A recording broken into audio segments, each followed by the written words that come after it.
เลยสบายดีครับผู้ใดอันนี้คือโลแท้น้องครับของฝากขอบใจเลยอันใดอันจกของเบิ่งดูฮะอันใดอันยาวหมักยาวเพิ่นหมักอันนั้นบ่จะหมักอันนั้นบ่มันนี่มีเสือนะจกเบิ่งจกหมักจกอยู่บ่แม่นเสือนั่นไอ้ซื้อมาฝากเสือบ่เตียงก็ลองเบิ่งดูซื้อมาให้คนละโตนี่เราว่าอยู่ชุดเจ้ามาใส่เสื้อแบบซี่บอดี้อยู่ซี่ว่าใส่ก้อนเนี่ยก็ดีละ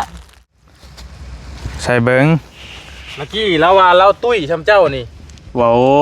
วกว่าอีกโดยว้าวไปเราจอยลงชื่อเราอะโอเคโอ้ผู้นี้พอดีบ่โอเคคำบ่ได้ก็ให้น้องเจ้าโดยไม่เอาบ่แต่ว่าไอ้ว่าพอดีที่ใช่ยังไงแท้พอดีมันน้อยแค่ว่าลุกขึ้นขออนุญาตลุกขึ้นเบิดสองคนมึงดูพอดีเฮ้ยสิใหญ่เนื้อใดสิน้อยเนื้อใดพอดีแล้วพอดีวะพอดีแต่เจ้ารู้สึกว่าเจ้าอึดอัดบ่ก็พอดีไงวะเนาะงามบ่เบิ่งดูเบิ่งหันหน้ามาโอ้งามเว้ยเก่งเว้ยพอดีหมอนี่ใส่กันพวกดูผู้ชายเลยเรามีเสื้ออีเนาะเราเตะก็มีเสื้ออีกพอดีกับพอดีคือกันเนาะพอดีป่ะฮะพอดีไงวะเนาะดูผู้หญิงกับดูผู้ชายมันต่างกันไหมเมื่อได้สิไทยพุทธหน้าเจ้านะเห็นคนไทยชิเลียวบ่ได้หนีหน้านี่เอามาวันนั้นบีเตะฮะบีเตะแต่นาเลย2เฮือนมีรถเตะไผขับ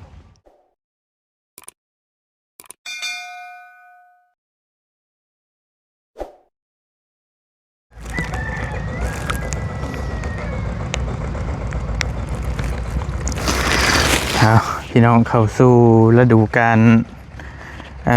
เฮ็ดไร่เฮ็ดนาแล้วบ้านเฮานะพี่น้องเนาะทางชาวไร่ชาวนาพี่น้องเพิ่นกำลังพากันไถหุดทางนี้ก็ได้แตกต่ำอยู่นี่ตกกะคือสิเป็นกะน้องเพิ่นน้องฟ้าน้องงาพี่น้องทักทายสบายดีพอดีวันนี้บอลลี่มีโอกาสเดินทางเข้ามาหาทางสองสาวเพิ่นก่อนสาวเพิ่นทักถามทีมงานเพิ่นบอกว่าน้องพากันอยู่หน้าพี่ว่าซั่นอยู่หน้าอีกที่นึงที่บอลลี่มาหามื้อนั่นแหละก่อนบอลลี่สิขึ้นเซโปนมื้อนั่นแหละเพิ่นก็อยู่พี่เนาะมื้อนี้บอลลี่มีโอกาสก็เลยเข้ามาหาน้องๆเพิ่นอีกเทื่อนึงอีกมื้อนึงก่อนเพราะว่าเป็นเคสที่พี่น้องหลายคู่หลายคน FC แล้วก็ภัยต่อภัยหลายๆคนก็ให้ความสนใจและก็ติดตามทางน้องๆเป็นอยู่ทางน้องฟ้าน้องงาเนาะน้องฟ้านี่เป็นเป็นจำชื่อว่าเป็นน้องกับผ้าก็ว่าได้เพราะว่าพ่อแม่หันแยกทางกันไปคนละทางแล้วมาอยู่น้ำป้าและน้องงานี่ก็พ่อแม่นี่ก็โอเคมีอยู่แต่ว่าพ่อเพิ่นนั่นหูหนวกแล้วก็ตาบอดว่าซั่นก็บ่ฮู้สิว่าแนวใดก็เป็นแต่น่าสงสารว่าทั้งสองคนหั่นแหละพี่น้องเนาะเอามาหาก่อนมีไผอยู่สมมติมีสบายดีเฮ็ดหยังเนาะเฮ็ดนั่นเลยสบายดีครับผู้ใดอันนี้คือโลแท้น้องครับโอเคฮะบ่เลย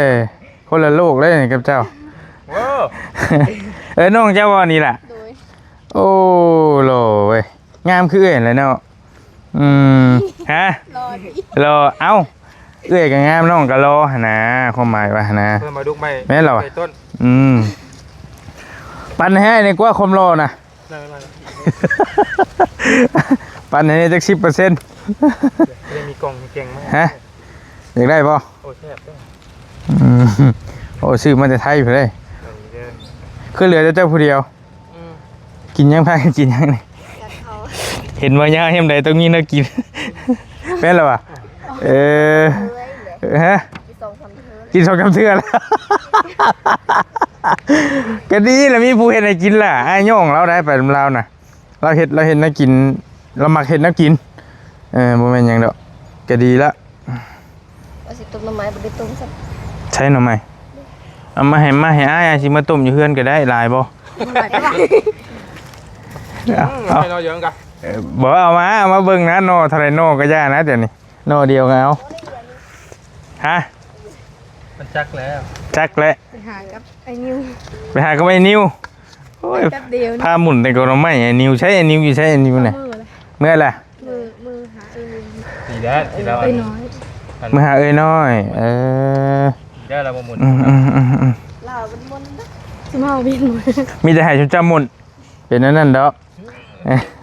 เอาประตูน้อยมันนิดไป เราผู้บ่าวในเมืองได้เราฮะเราบ่ค่อยได้หมุนโกนไม่ไปได้ดอกชุม่ายนี่หมุนอยู่นี่ชุม่ายนี่ เซเว่นบ่ นั่งแล้วมันก็ได้ละนั่งแล้วก่อนเอามานั่ง นั่งพี่ก็ได้ลูก ไปนั่งน้ำกันกันยังวะอันนี้บ่จะว่าว่าน้องเจ้าบ่ไม่มีนะฮะนะผู้จบผู้งามโอ้ยไปหับก็บ่ไป กินอยู่ อย่าขอสิเพิ่มดอกเบี้ยเจ้าเฮ็ดเดี๋ยวเฮ็ดรถเพิ่มอีก 10% จิ้นเดือน เดี๋ นี้ ยวเฮ็ดก็ได้ปล่อยให้กันย่างมาเฉยอย่าเจ้าของฝากล่ะของฝากจากฝั่งไทย แซ่บได้ดิ ฮะ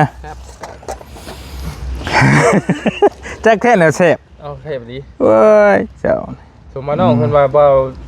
ดีมาบอกมาจ้ะมา คือหูว่าสิมา เมื่อยเลยเขาอะ เอ้าเมื่อยยังน่ะ เมื่อยหัวเขาอะ โอ้ยมันแห้งนานเถ่าแล้ววะแม่นแล้ววะ ฟาดแต่เขาหัวเขา อันนี้ไม่นะนี่ไม่เนี่ยอุ้ยน้องป๊อบยังวะไอ้ไม่ทำไรเท่าหัวน้ำตลอดมันวะจักเป็นหัวยังไอ้มีเนี่ยมาฝากล่ะ ชื่อที่ว่าน้องป๊อปมัน แม่ชื่อทีนี่ จะมอบให้เงินเพื่อนในบันไดบ่ บอกเขาเจ้าพออยู่บ่บุญบ่จันบ่าว พัดอันจังหวะไอ้หนึ่งเพียงถามเรื่องป๊อป ซีกับคอมเมนต์มาหาเขาอยู่ว่าบ่ได้ซื้อทีบ่พอบ่รีอยู่น้ำบ่ทัน วันนี้เจ้าก็เก็บใบช่วยของเจ้าต่างหากก็ ข่อยอาจจะไว้ซื้อเสาคือหยังก็จังว่ากันนะบูดดอกในซอยเรานะยังหลายอยู่เพิ่นซื้อมื้อนี้แหละตามเห็นทีมงานคุยกันอึกกระทึกนึกนองอยู่ น้ำข่อยจะมีอยู่2 พัน ขึ้นบ่ เดี๋ยวยังบ่ได้เปลี่ยนที่น้อง รอบหน้านี่ จังว่าเบิ่งธนาคารบ้านเมืองก็คือเจ้าหู้น่ะก็เอาไว้ก่อน ขึ้นก็ขึ้นได้ยากหยังนะ อยากใจ อืม ใจนี่ห่วยมันอยู่ ไอ้ที่เขาวางกินก่อน โอเคเอาคาดก่อนโอเคพอละกินก่อนเห็นบ่ เล้งนี่ เจ้าจื้อบ่ แต่ละวันอาทิตย์ได้นี่ อย่าปากเจ้า อยู่2 เดือนนี่ป้าเด้อ เอาล่ะของฝาก ขอบใจเลย อันใดอันจกของเบิ่งดูฮะอันใดไอ้ยาวหมักยาวเพิ่นหมักอันนั้นบ่จะหมักอันนั้นบ่แม่นบ่ เจ้าเบิ่งเทื่อมีหยัง ก็มีคือกัน ไปซื้อมาจากบิ๊กซีว่า มันก็มาเกยสิได้น้องเนาะมันคือไง แต่ตัวนี้เฮาไปป่าแหละมันกินได้เลยเด้มันอยู่ในกล่องมันเด้ แต่ว่าตัวนี้ก็แบบนัวเลิกกันนะรสชาตินัวเลิก นวลหลัก อ้าวดิแบบสำหรับคนบ่มักสม อ้าวอันนี้ครับอันนี้ขนมอันนี้ มีเสือนะ จกเบิ่งจกเบิ่ง จกเลยจก มักจกอยู่อ่ะผมเป็นเสือนั่นไอ้ซื้อมาฝากเสือบ่เตียงมาลองมึงดูซื้อมาให้คนละโต นี่ แล้วว่าอยู่ที่เจ้ามาเสือแบบซี่บอดี้อยู่ซี่ว่าใส่ก้อนว่าใส่ก้อนเนี่ยก็ดีแล้วแต่ว่าทำนี่ ขอบใจเด้อ แต่หลาย ใจ ทุกว่าเป็น โอเคแก้เบิ่งดูแก้เบิ่งดูมัน เอาไปใส่ก้อน อ้ายเอา ใส่ทิศก็ได้ใส่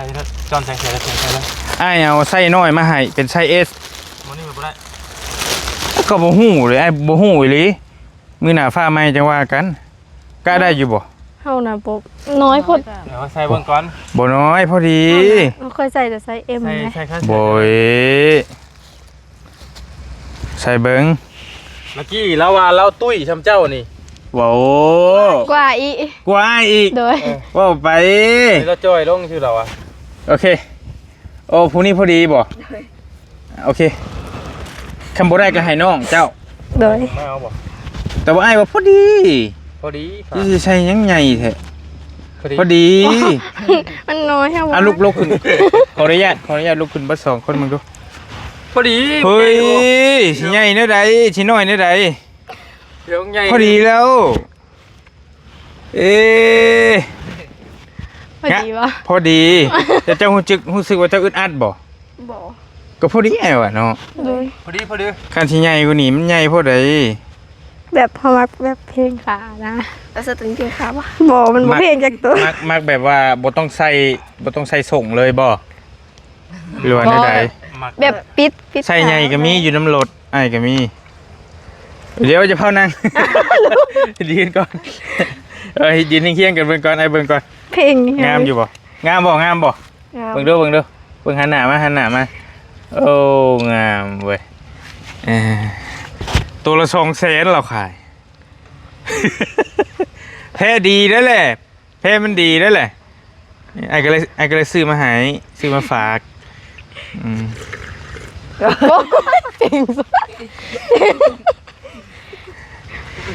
หรือเจ้าแก้ก่อนเดี๋ยวให้ลองให้น้องชายใส่เบิ่งแต่ว่าพอดีแล้วสำนี หมอนนี่ใส่ใหญ่ บ่ห้ามใส่สิใหญ่ ร้อยหมอนี่ใส่ใหญ่ อุ้ยสำนีสิว่าใหญ่เจ้าก็สำนีสิว่าน้อยหั่นน่ะ ใส่ ลองใส่เบิ่งดูล่ะ ลูกมา ใส่ให้เบิ่ง ทั่วได้ผู้ชายเอาเรื่องอยู่เลย ก็ลองเบิ่งใส่น่ะโอ้ปีนฉันเลยบ่โอ้เก่งเว้ย พอดีหมอนี่ใส่กันกลัวดุผู้ชายเลย เรามีเซอร์อีเนาะบ่เตะ แล้วมีเสื้ออีก พอดี กับพอดีคือกันเนาะพอดีป่ะฮะพอดีไอ้วะเนาะ ดุผู้หญิงกับดุผู้ชายมันต่างกันเลย เออเว้ย เสือตัวเดียวนึงกะฮอดเท้าที่วะ เอาใส่เลยตัว เอาเลยให้น้องเลยบ่ โดย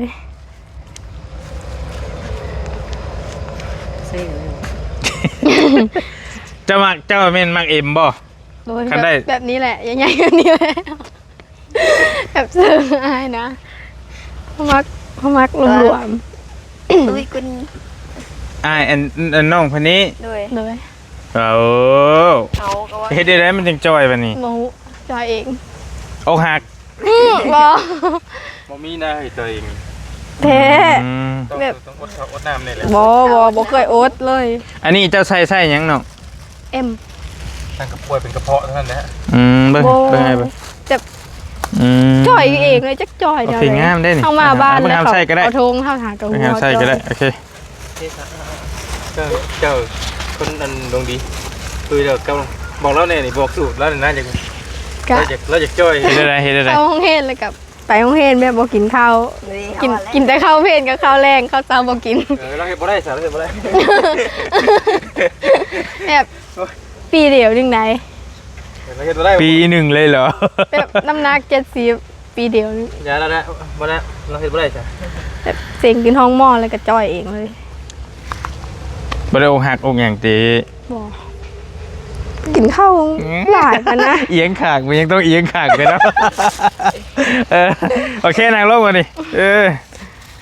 เอาเบิ่งหามใส่อีกพอดีเนาะได้อยู่เนาะเป็นสีแดง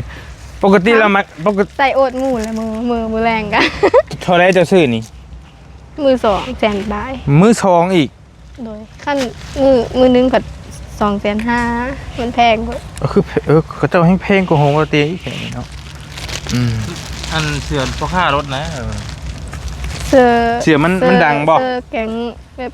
ถุงคำน้ำโซกเสื้อทีมนะ เสือเก่งงานเกี่ยวกับค่ารถนี่แหละมีรถ แม่นบ่ อีเร็วร้อย โดย พวกอันนี้เดี๋ยวจะคือเก่งเจ้าของรถนี่เลยคือนี่นะรถเถื่อนนี่นะโอ้โห ถุงคำ รถเถื่อนใส่บ่ไปโอ๊ย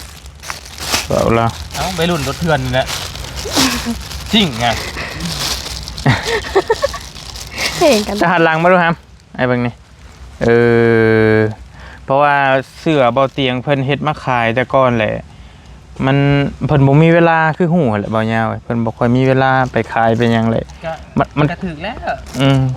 จะกินไม่ มันเต็มอยู่ในเฮือนน่ะ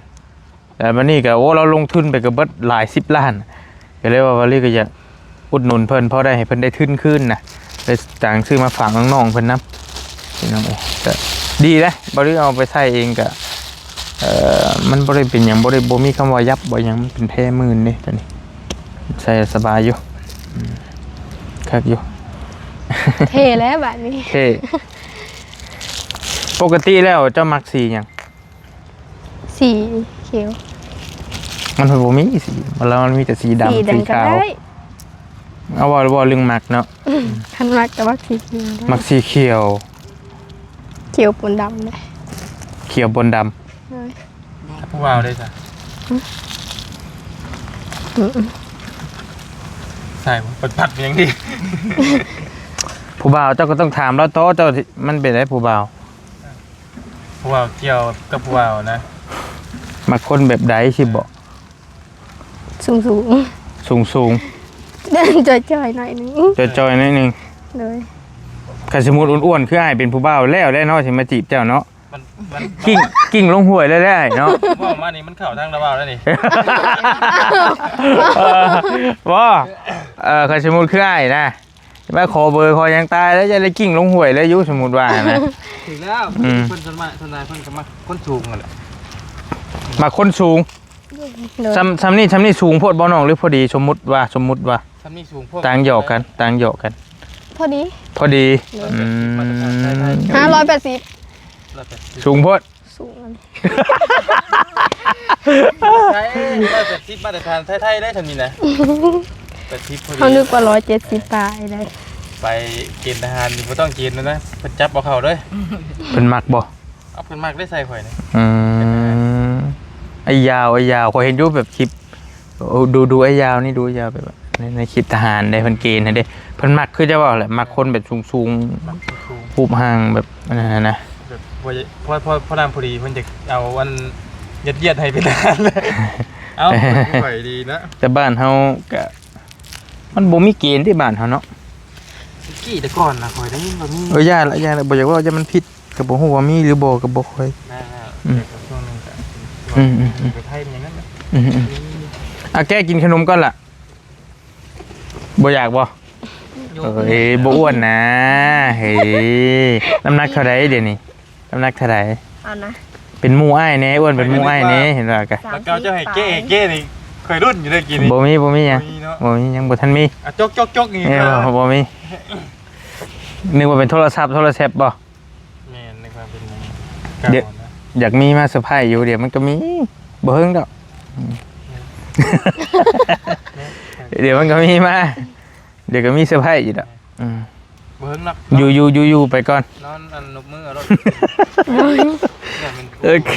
เป็นตัวมันยาวบ่เนาะที่ว่า เอาแก้ขนมให้น้องกินเลยแล้วแต่มักตัวใดก็ได้ตัวนี้ก็ได้ตัวไหนก็ได้มากับ3คนบ่มันนี่ล่ะมานะ3คนติพ่อโลกเราบ่กล้าซุเจ้า ยังน้อยอยู่ ยังน้อยอยู่ คนบ่คือกะ ฮะ คนบ่ บ่กล้าหั่นแหละ กา คือว่าเห็นงูเห็นหยังมันไปใช้บัดนี้งูนะไปเบิดแล้วบ่ โอ้เห็น บ่เดือดดิงูว่ะ บ่ข่อ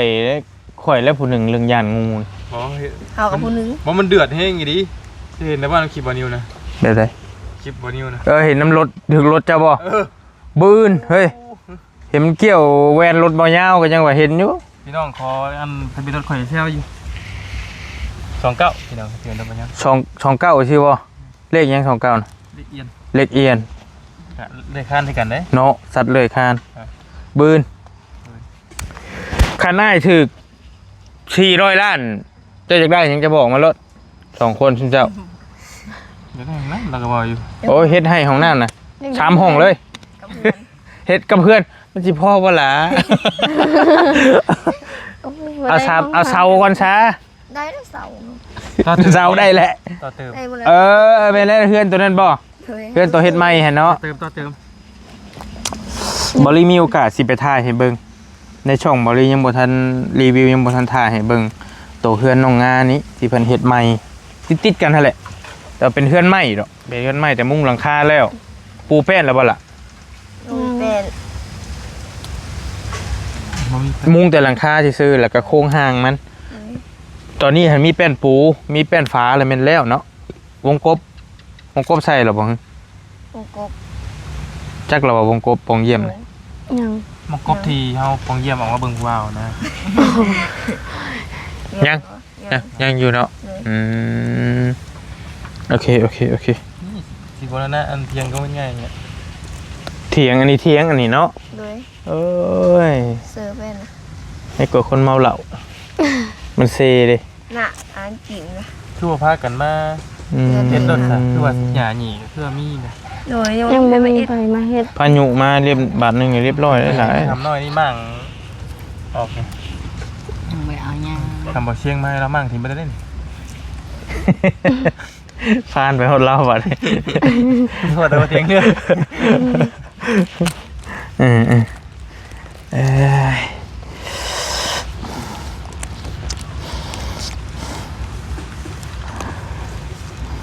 29ติเฮ้ย บ่เลือดดิงู ก็ ว่า แม่นค่อยก็มันไปขึ้นได้เนาะ ความหมายมันน่ะมันจะขึ้นรถแต่มันสิมันสิขึ้นกกม่วง อืม ความหมายมันน่ะข่อยว่าเอ้ามันเฮ็ดแบบนั้นได้นี่วะ เจ้ายังว่าซำนี้คันสิเทียบกับรถข่อยก็ย้อนอดีตอีกก่อนมันจับเมื่อตั้งแต่พลานจนฮอดเฮือนจะเห็นบ่ขอถ่ายคลิปนะงูเขียวนี่แล้ว บ่เห็นดีตัวนี้ ว่ามันจับอยู่บันไดรถข่อยนะ บันไดอัน บันไดขึ้นนั่น ทางเจ้าบ่ เออ เจ้าเองเลยทางไหน ทางข่อยบ่หรืออีกทางหนึงวะบ่อยากจื้อบันได ใช่ปะ เหยียบเอาแล้วบ่ บ่มันเพราะไอ้เมื่อเฮือนนะลงมาเบิ่งแล้วเห็นมันกับดาบอยู่ในรถน่ะนะ แม่นบ่มันมาแต่พนัน ก็จอดอยู่พลานป่าอยู่หิมป่าหั่นแต่ก็มาเลยบ่ฮู้ว่ามันขึ้นอยู่ไสบัด มันขึ้นอยู่เพื่อนเจ้าบ่ ก็บ่ฮู้คือกันบ่นะข่อยจอดรถแล้วก็เห็นรถได้บ่ยาวก็จอดรถสิไขประตูเข้าบ้านน่ะเห็นรถได้มันสิขึ้นได้ตนน่ะ ข่อยนึกได้จอดแต่อยู่พลานหมองประชาน่ะใช่บ้านหลวงพรน่ะ จอดเข้าห้องน้ำเด้ เพราะว่ามันอยู่ได้หันมันกับมันกับโปไปใช่ได้ครับตกยากอยู่ได้ แม่นอยู่ในบันไดลาวบันไดน่ะ มันกับอันครึ่งตัวมันเกือนวะ ข่อยอู้ย ไว้เลย ยังมีเยอะนี่วะ ว่ากันเพื่อคิดว่ามันขึ้นไปผมอยู่ตับแป๊บเดียว ไปหากุ้งหิวผู้ ผมอยู่แต่บ่อยู่ได้การนี้ที่ต้องมาแหละมันบ่อยู่หรอก อ๋อยังอยู่แถวนี้บ่เดี๋ยวนี้น่ะ จักอยู่ จะ ใช่ไหม อยู่ใช้ได้บ่ฮู้บอกคอยฮู้อยู่มันเวียนกินไก่กินไข่เพราะว่านี่แน่น้องงาว่ามีไข่อยู่ด้วยหั่น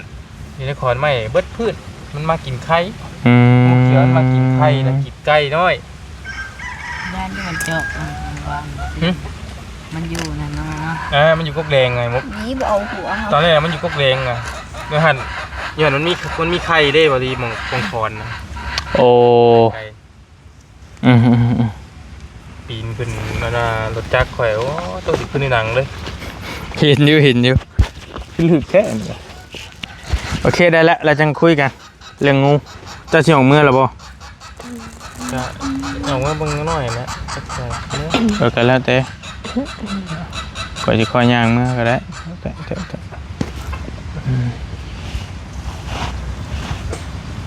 บ่ได้ภรรยาบ่ได้มานะ บ่ได้มาวันเสาร์อะลูก เสาร์ โอเคลมน้องๆเป็นจังหน่อยกับเสียงเมื่อคือกันแหละ บอกว่า เจ้าย่างเมื่อบ่ล่ะรัดธงเมื่อเลยบ่ โดย จะมาชมน้องบ่ จังว่านี่แหละเบิ่งตัวจริงก็ ให้เบิ่งเพื่อนบ่ เพื่อนก็เห็นแล้วเรื่องหินเนี่ยเห็นเพื่อนนี่ก็ได้ ยังบ่อยากโห เขา แค่เจ้าของมาหัวเนาะ เขาแบบบ่มีหมู่ใช่บ่ ย่านบ่ จังว่านี่แหละ ยังเสียวคลิปมือนั้นอยู่วะ เสียคลิปยังล่ะ คลิปมือถ่ายอยู่ภาษานี่ เบิ่งแล้วหัวบ่เห็นอยู่บ่ เห็นอยู่ คนกดหลายอยู่เลยนะ คนกดหลายอยู่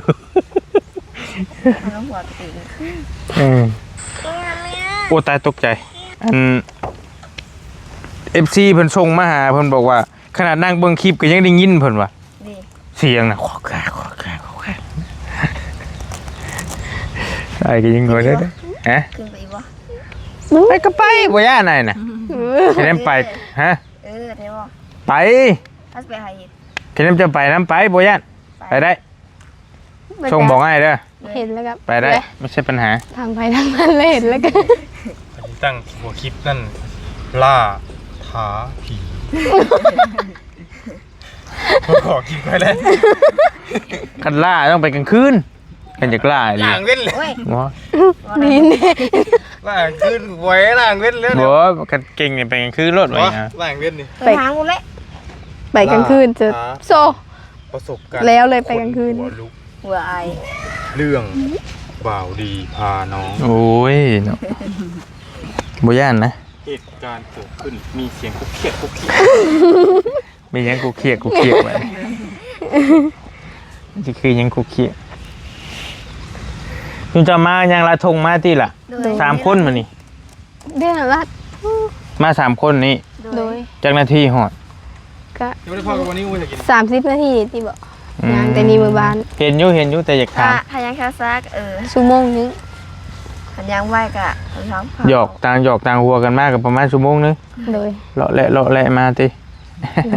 ว่าเลยจนค่ำหยอกไป จนมือฮอดเทิร์น7 โมง เออ ไอ้แก้วมือกับ6 โมงครึ่งนี่แหละ แต่ว่าบ่ย่านทางนี้เนาะได้อยู่เนาะธรรมดาโอเค เพราะว่า มือ ยังบ่เจอ ยังบ่ทันเจอให้นะกว่าเนาะ โอ้ย ย่านยี่หนองนะ มีอยู่น้องอีกบ่ครับ เลย มีหยังอีกอยู่น้องบัดนี้ ถ้ามันแปลนกับบ่ขึ้นยานไป เล่ แล้ว นแค่ เคยเห็นแค่ อันเนี้ย เห็นเว้าไปดิเลย เขาเอาเนาะ ยังกระบี่หรอก เขาเห็น เขาเห็น บ่ กินคือขอนใหม่ อื ฟู ม ให้เห็น ฮะ มันฟูให้เห็น มันพูขึ้น เลย น้องใหญ่บ่ ซ้ำเทศกาล เอาไปลากแค่น่าจะไป ใหญ่กว่าเฮอตะกา โอ้ อะ น้ำแห้งตัว น้ำแห้งแล้ว ก็บัดนี้มันลายแล้วน้ มันบ่เห็น ห่าน ำไอ้น้ำหน้าผู้เคยเห็น งาม เลยเอาเมา สารวัตรบ่ เลย เดี๋ยวก็จะเป็นไก่ทองอีกงงบัดวันนี้งงบ่จักจะ บ่จะ ไก่ทอง บ่จักเขาสารวัตรบ่จักไก่ทองยังบัดจะลองกันถามพี่น้องเด้อว่าไก่ทองกับอันสารวัตรคือหยัง เออไปเลยบ่ ไปแล้วเจ้าบ่จักสารวัตรบ่โทรได้ บอกกับสิเมื่อเลยบ่วะหรือว่าไหน เมื่อแล้ว โอเค พี่น้องเอ้ยวอลีแล้วบ่จักสารวัตรกับไก่ทองบ่จักไปอย่างเดียวคอมเมนต์คำว่าบ่ดีได้อพี่น้องเด้อ โอ้ยให้มันยุ่งไปพอละเดินทาง เด้อ โอเคอย่าลืมส่งงวดเด้อ เดี๋ยวนี้ก็คือมันทำเร็วอยู่ยังบ่ไหลอยู่ ไว้ได้ส่งงวดได้ไปให้ว่าให้ยาวโอ้ย สิบ่เปลี่ยนนั่นมันอยู่มีเงินอยู่ มันเป็นยังไงนี่ปัญหาผู้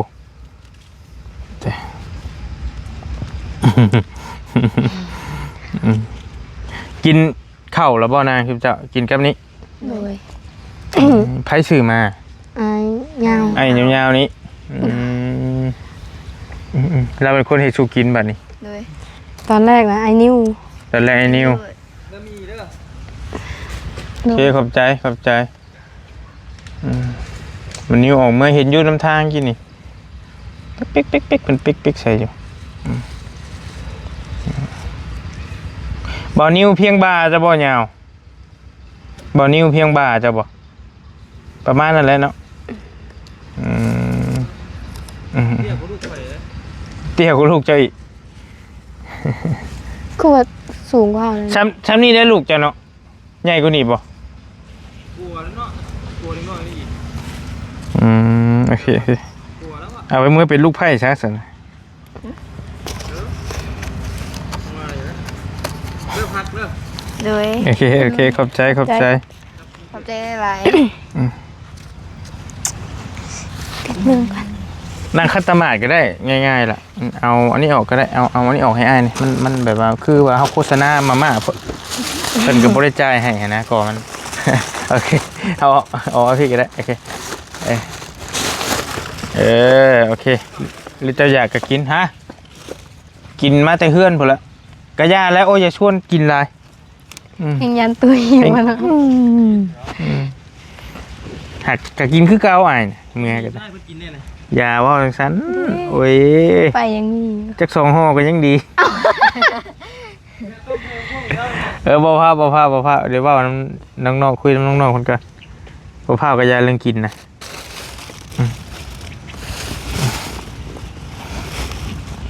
กินแล้วก็มา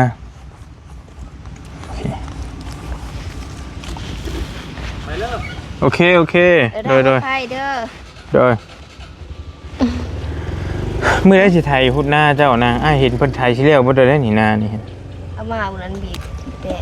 ฮะ บีบแตะแต่นาเลย2เฮือ มีรถ มีรถแตะ ไผขับ ไอ ไอซันดี ไอเซนดี ไอ้แซนดี เลยลูกปลา เพิ่นสิ กัดนะ เพิ่นสิขับมาให้ เลย โอ้ มาแล้วถ่ายได้2เฮือแล้วก็บีบแตะ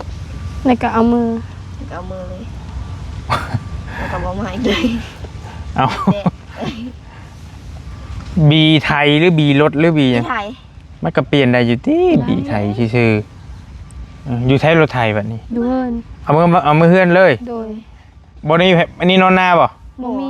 เอาบ่ได้นอนคือกันบ่นี่ โด แก ยค้ำแล้วฉันเล่ากับมือ เออ เอารถมา เอาแสดงว่ารถไทยเพิ่นนี่เพิ่นก็เอาเมื่อบ้านคือกันอันนี้แก โดย ถ่ายแล้วเอามาเลยมาจง อืม จงไว้กับมามืออื่นบ่เห็นรถ แนวนั้นบ่ โดย แต่ว่ายามนำหน้านี่ก็มานอน โดย ชุมเจ้าก็นอนนี่กะ เลย โดย แต่ว่าเที่ยงมันก็บ่อยากเป็นแต่เอาปานใดเนาะไอ้เบิ่งกันเนาะมันอยู่ฮ้อนบ่ได้พุ่นแหละอันนี้เอ้าว่าง่ายซะเอ้าอืม อันนั้นก็สิลงนะอันนี้ก็ โอ้หมอน้อยนี่กับเซอร์นะคักแล้วอะวันนี้ เท่ละ น้ำหมอกน้ำมันมีแหละ อืม เอาเงินให้แม่มึงนะซื้อน้ำมันมาพี่ดิว่าเฮาเนี่ยเอาเงินให้แม่มึงนั้นซื้อน้ำมันมาพี่เข้าใจไหม เติมน้ำมันรถมาพี่ จักลิตร 100,000มันบ่ เป็น แสนนึงมันก็จะได้แต่ลิตร2ลิตรนี่แหละและจักลิตรจังสิไทยแล้วหน้าชุมเจ้านี่ เจ้าปลายลิตรแล้วคันมันบ่ปีแล้วนี่เลย ทั้งหมดถุงทั้งไข่ทั้งคาดแล้วก็ไถหูดพร้อมหมดถุงเลยแล้วหมดเลย 20ลิตร จากเจ้าปลายบ้าปีแล้ว การนึงบ้านเฮาเอิ้นแม่นแล้วอะ จากเฮาบ่รู้เลยเรื่องน้ำมันนี่ยอมเลย ทางบ้านอ้ายแต่ก่อนนั่นอ้ายก็เฮ็ดนาเพิ่นว่าการนึง20ลิตรนั่นแหละ1การก็เดี๋ยวนี้มันลิตร37บ่มันลงในจังหน่อยแล้วพี่น้องเอ้ยถ้าสมมุติ10ลิตรก็เท่าไหร่นะ37 10ลิตรเท่าไหร่ แม่นมืดล้านปลาย2ล้าน3ล้าน 10ลิตร10ลิตร 10ลิตร 37,000 10ลิตรเท่าไหร่ เห็นแล้วบอกเก่งคน จัก นี้ แล้ว บอกเก่งเลขเขาบอกเก่ง เท่าไหร่ครับเป็นอันสิเก่งกว่าเด้อ 307,000ตีซื้อยังบอกเก่งเล 10 ย ลิตรก็300,000 น้ำมันลงแล้วบ่ ลง37,000บาทเฮาได้37ปลายๆนี่แหละพี่น้องเอ้ยถ้าสมมุติ20ลิตรก็ประมาณ700,000ปลายไปพันกว่าบาทนี่แหละประมาณ1,000น้อยๆประมาณ30ลิตรไปเอามาเบิ่งหน้าชุมเจ้านี่ฮอดพุ่นบ่แม่นบ่ตัวน่ะ ก็ขาดไปพูด ก็ข้ามตรงลุ่มนะ เลย อืม ไปยังอีเดียเฮอหนึ่งเฮอบอกนี่หนึ่ง เฮ้อวักใหญ่หนึ่ง โดย อืม แต่ก็บอกเป็นข้าวคนนี้ บ้ามันเป็นหน้าลองอยู่เป็นยังมันสิบ่เป็น เป็น มันบ่เป็นเลย มันดื้อผ้า อืม เป็นแบบบ่มีเม็ดเขามีแต่เปอะเขา มีเม็ด มันแลบมันเลย เขารีบหลาย มันปล่อยไงน่ะกอมันงามอยู่ โดย แต่เขาดื้อลายแต่เขารีบลาย เขาเกี่ยวไปแล้วก็จะไปรีบไปเฮ้ แลนเอาแลนเกล เล่นเกี่ยว มันไว เป็นไปแน่นั่น มันบ่งาม ปีนี้มันสิบ่เป็นติก็ต้องเปลี่ยนพันธุ์เข่าแต่ว่าไอ้บ่ะ ก็เปลี่ยนอยู่คู่ปี เปลี่ยนอยู่คู่ปี เลย ก็เป็นคือเก่า โดย เป็นน้ำดินบ่รู้ว่าเบิดทงนี่เป็นบ่คนแถวนี้หรือเป็นแต่หน้าเจ้านี่ เลิกไปเลยหน้าเราหน้าเขาถูกอยู่อันนะเอายอดเอาได้100ปลายแท้ของเรารูปลงเราละขึ้นมันได้200 อ่า 200 ถูกไหมจ๊ะ เป็นไปนั่นน่ะเนาะแต่หน้าชุมเจ้านี่ดำเอาแต่ละปี โดย คอยยอดจะคือ อืม เป็นหญ้า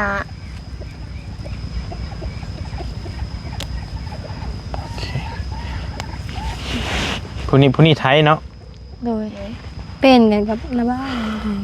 อายเนี่ย แล้วอายถ้าอายมากก็เปลี่ยนกัน เจ้าก็ได้แม่นบ่เจ้าว่าทำไม บ่เฮาดำหน้าลูกก้า บ่คันว่าไทยอีหลีใช่ไหมก็สิได้ แต่ เจ้า แค่เฮายังบ่เคยได้ สอนได้ไหม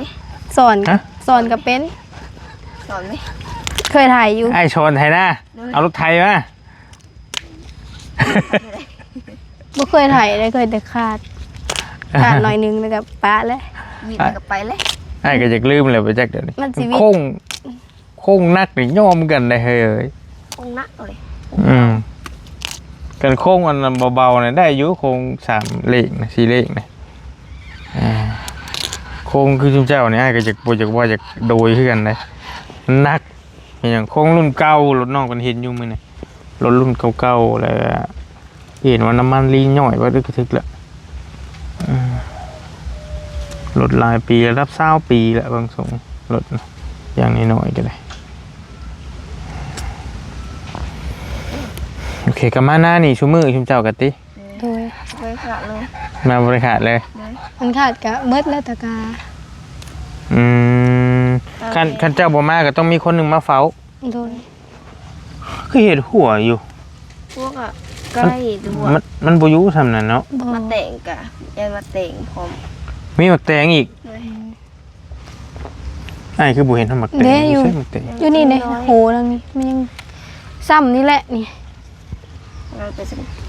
ปลูกน้ำพันหน้าบ่ เลยคันเดียวนี่ ถ้าเด็กจะสุด พุ่นละสุดโหเลยเอาไว้ขายเด้ ไอ้คือย ำดำหน้า เราจะได้ขาย เอาไว้ขายปลูกขาย เลยขายพร้อมกินพร้อม เอาไว้ขายให้อ้ายนี่เด้อ เลย เลย ผู้ขายก็ได้อายนะ ฮะ เอาเลย เอาเลยเอาให้เลย เว้อลงทุนเพื่อสิได้กินไปเสียหญ้าเสียหยังก็ถึกอยู่ เลย เสียหญ้าอยู่ใส่ว่าก็ไปเสียหญ้าหมักแตงเนี่ย โดย เดี๋ยวน้ำคลิปไอ้แก้วมันพากันเสียหยาดุกดิกดุกดิกดุกดิกอยู่โอเคกล้าก็งามพี่น้อยการดอกมันกัน เป็นว่างเป็นว่างไป คือว่าเดียวมันไกลใช่ป่ะ เลยไปเบิ่งใกล้ๆกะเป็นไรเป็นว่าไป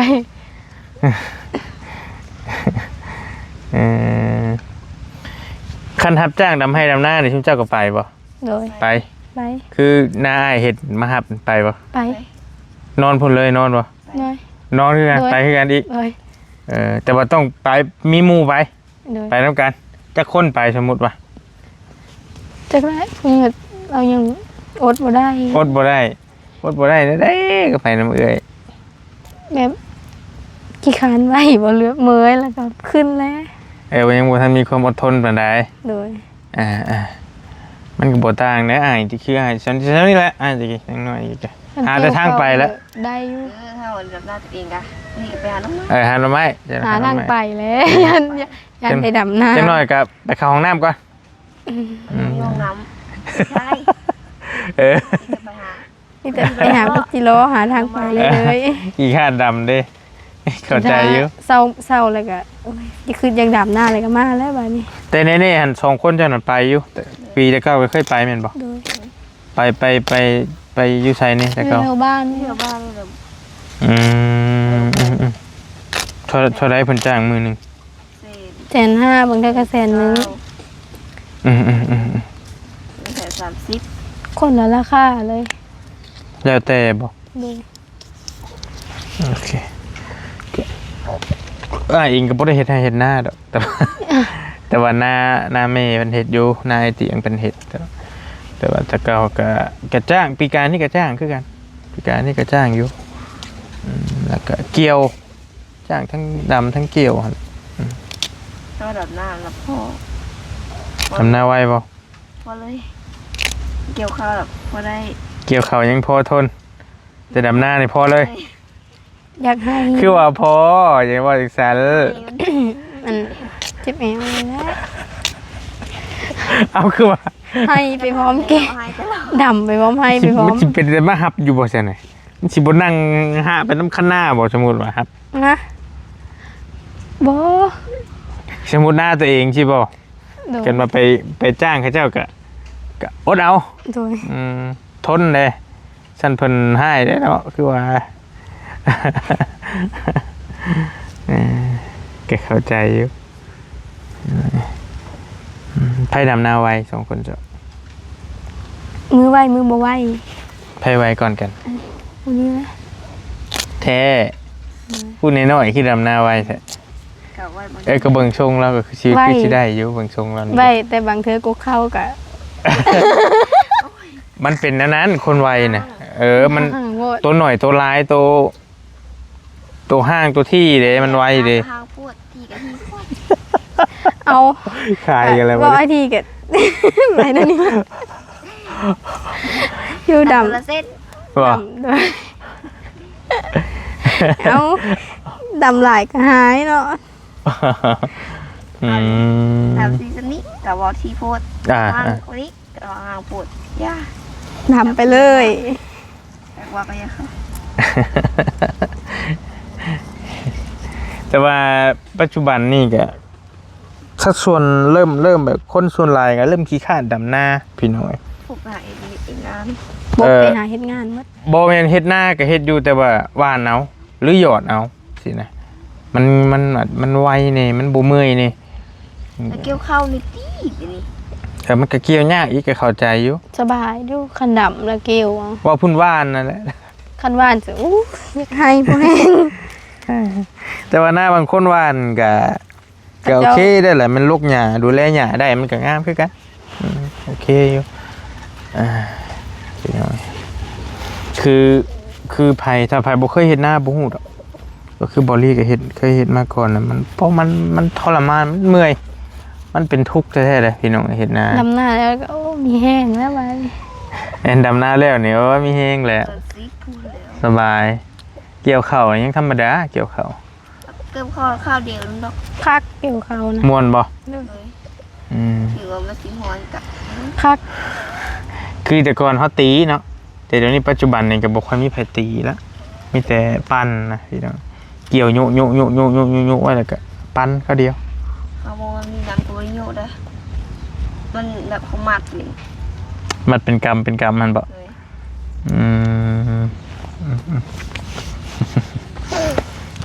โอเคก็ถือว่าเฮ็ดได้เบิดชุมเจ้ากันเนาะดำให้ดำหน้าลกกะ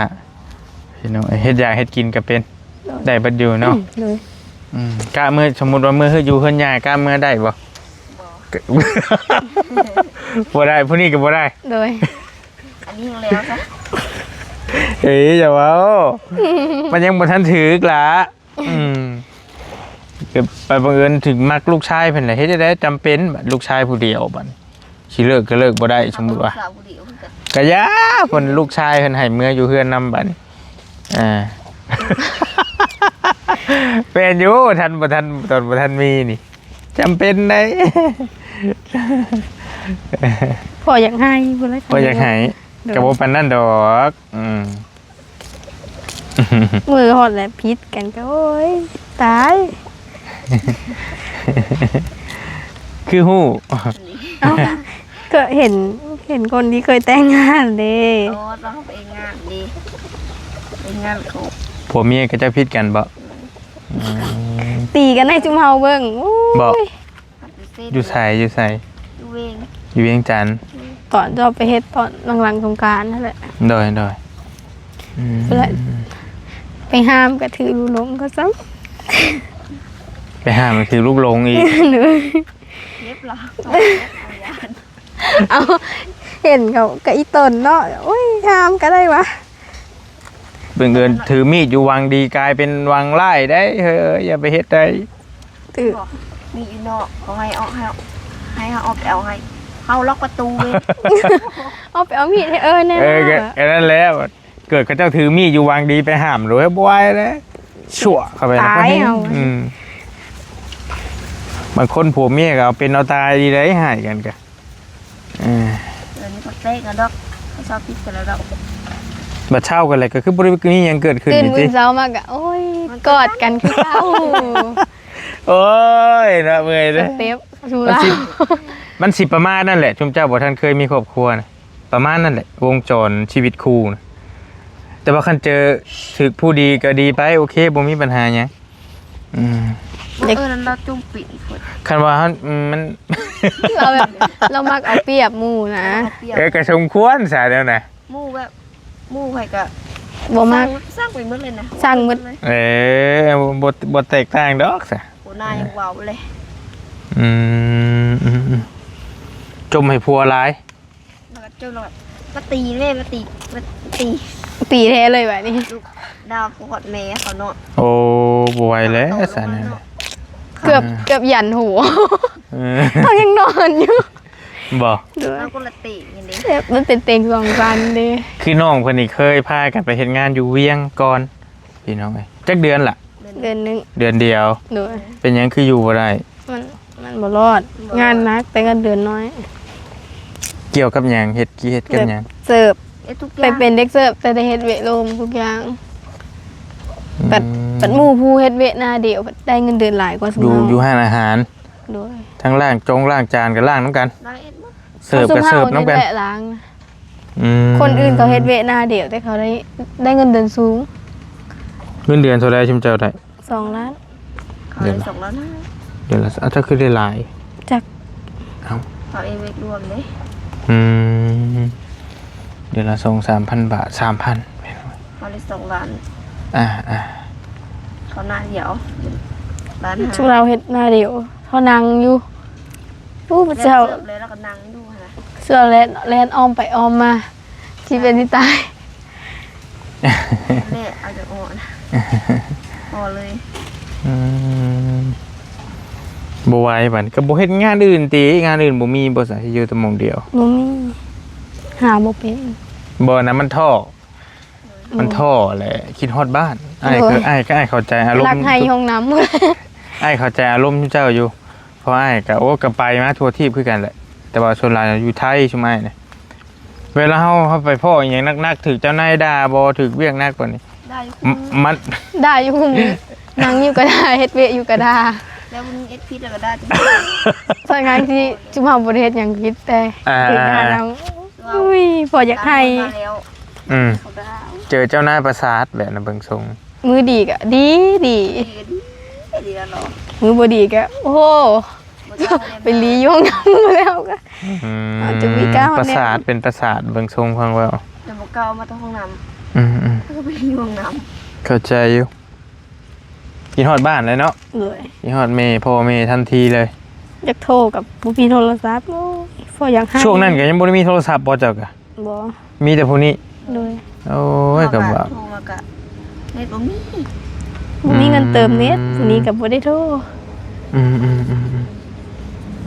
กันแล้วซ่า โอเค พี่น้องอย่าว่าไปหลายแห่งยาวป้าตัดสิฮอดชั่วโมงแล้วไปจังนี้ก็ได้คลิปยาวให้ แล้ว ก็สมควรแก่เวลามีแต่บริมา ปอม เอาเว้าอีกแล้วโอ้ยกระปอมบ่ย่านนะกระปอมนี่ ใจ ขาม เอ๊ะ เป็นน้ำจะเป็นงู ถึงมูดีกว่า อุ้ยบ่อึดงูนะคำๆมันนะ กระปอมนี่พอทน จนสิเหยียบกระโตมันพูดเลย เว่าอีหลีเนี่ย แถวนี้ หลายโดยแต่เก่านำบ่หลายเนาะ ด้วยเฮาไปเอ็ดแต่มัน บัดแล้วพัดเห็นหลายหรือว่าเห็นคู่มือเลยบ้าเลยค่ะ เลิกฟานไปคูดแบบมองเราอยู่มันน้องคนนี้มันไป บ่ เอ้า ตา บ่แก้วผ่าคูดเนาะ นี่อ้ายนี่ชุดๆเลยแล้วบ่กับงูนี่ เขาสุดๆเลย คือกันบ่ ไปคูดอยู่หั่นแหละเฮือน เจ้าย่านบ่ ยาน เขา โคตรยานห้องกิกโทรหมด ย่านงูกับหมูบ่ เลยแบบคูดไปคูดมาพัดเห็นงูเฮาแบบเฮาก็มิดอยู่บ่บอกบ่แก้วได้เฮานะ ไปคูดที่ฮูที่สองเห็นอีเอ้าแต่กระบอกเราแต่กระพ่อ ตาม กำลังสิเมื่อแล้วก็ ไปเห็นอีอยู่หันไปฮอดหนองเห็นอี อ่า อ้าววะนี่ อี ไปฮอดกองมะขามเห็นอีเอาเลย เอาแล้ว ลืมแล้ว คนละโตบ่ โดย บอตัวเดียวกัน ตัวเดียวกันแต่มันมีหลายตัวเห็นแบบเป็นบางวอนนะ แบบ สรุปมันเป็นงูอยู่บ่ล่ะ ตัวไว้สักยิ้วไปยืด ตัว อีแล้ว ตัวบ่ไหวกะนอนอยู่เราก็กระโดดข้ามไป เขาใส่ยันงูสงบ เฮาบ่ได้เห็นนงู กระโดดข้ามไปแล้วจึงเห็นงู อืม มันเขียนมันแค้น ตัดมามื้อนี้เมื่อวานนี้ก็เห็นงูเขียวอ้าว เขียวบักหามเท่าละรอดมาที่หัน เล เนาะ ขงูสิออกแท้ๆพี่น้องเอ้ย บักหามนะตองมัน พอมื้อนี้แหละบ่เห็นงู แล้ววันนี้เอามาเก็บคืนนี้นี่งานต้องมีฮะนะ มีปุ๊บอันนี้ดิอยู่น้อยๆนี่แหละเขาแค่ปีนโอ้โหมันไปโลนี่แหละ งูเขียวนะ โดยงูเขียวหาง เลี้ยว ไหม้ ไปป้านี่กระดอกกระดองปลาขอนไหม มาเมื่อวานนี้ก็เห็นอีกวันนี้ ก็เริ่มหาเลียวแล้วบัด ได้วานมันขึ้นกกนี่แหละป่ายอะไร ตายใส่จิ้ว ขึ้นปักไว อยู่พวกนิ้วหั่นแหละเดี๋ยวนี้เบิ่งทรงนี่ บอนไปแล้ว ไปแล้วบ่ ๆพากันเอาไม้ต่อยลงก็แห้งกับเต็กซัสขึ้น พี่ไม่เห็นเลย ตอนแรกเนี่ยขึ้นกกมะมูมีมาต่อกับมะขามเลยกับต่อกกอันนี้เลยกับต่อกกเท่านั้น มันเขียดมันแขนดิไปง่ายแล้ว พอมือนี้แหละบ่เห็น มันเครียดโอเคสละอยู่ดีมีแฮงเด้อ มี อะไร อันแล้วแต่สิว่าในใดก็ได้มีแต่อาชีพปิดคลิปแล้วกับบทเจ้าสิว่าหยังเจ้าสิว่าหยัง จัก นี่ ก็สบายดีแค่นั้นแหละ สบายดี เด้ เด้ อ อ แข็งแรงมันยืน ยังบ่ได้มีการอันนั้นหยังที่อ้ายเพิ่นเอาหยังมาให้นี่ แบบ เพิ่นมายามซื่อๆบ่ ข้าวดีแล้วบ่ ข่าวดี ยังบ่ ข่าวดี มี ยังบัดนี้ ข้อดีกับมีแต่ยาตาย าปูตาลุงไว้แบบหา ไผ ไม้อะ ไผ นะ สิเอามาให้ คน ไทย เขาฝาก ไผ มา ไผไผ ฟังไทย จักบุก ไผเป็นคนเว้า เบาไล่ อืมเพิ่นสิเอายามาให้ติก็ลองเบิ่งมันบ่มีทางเลือกเลยเด้น้องตาพ่อน้องเพิ่นบอดนะงูบ่ ใกล้ เอาไก่น้อยเป็นยังไก่น้อยเป็นยังห้ามไปเบิ่งดู มันตายแล้วนะ เอากว่า เอา สามโตแล้ว ไก่น้อย3โตวก็เห็นตัวหนึง ตาย บอก เฮ้ยเริ่ม โอ้ แล้ว ยตกใจเด้ เอ้าอีกตัวหนึงไปไสอีกตัวหนึงเป็นยังจ้ะ แต่บ่แม่น โอ้ งู ยมันบ่ได้ตาย มันเป็นยัง มันล้มโอ้ยก็ตกใจหลาย โอ้ยเนาะคือว่าเห็นนอนกระดองอยู่ เห็นว่าเรื่องงูอยู่ แบบโหซักลงที่ดิน แต่ นั่นนะ เจ้าก็ได้นี่ว่างูเขียวมาเกี่ยวซะดอก เอาด้วย เนาะคือมันตาย อันยังว่าระแวงอยู่นี่ ไปแล้วเอาหัวซิกขึ้นมา โอเคไปแล้วอยู่ดีมีแฮงพี่น้องบ๊ายบาย ใช่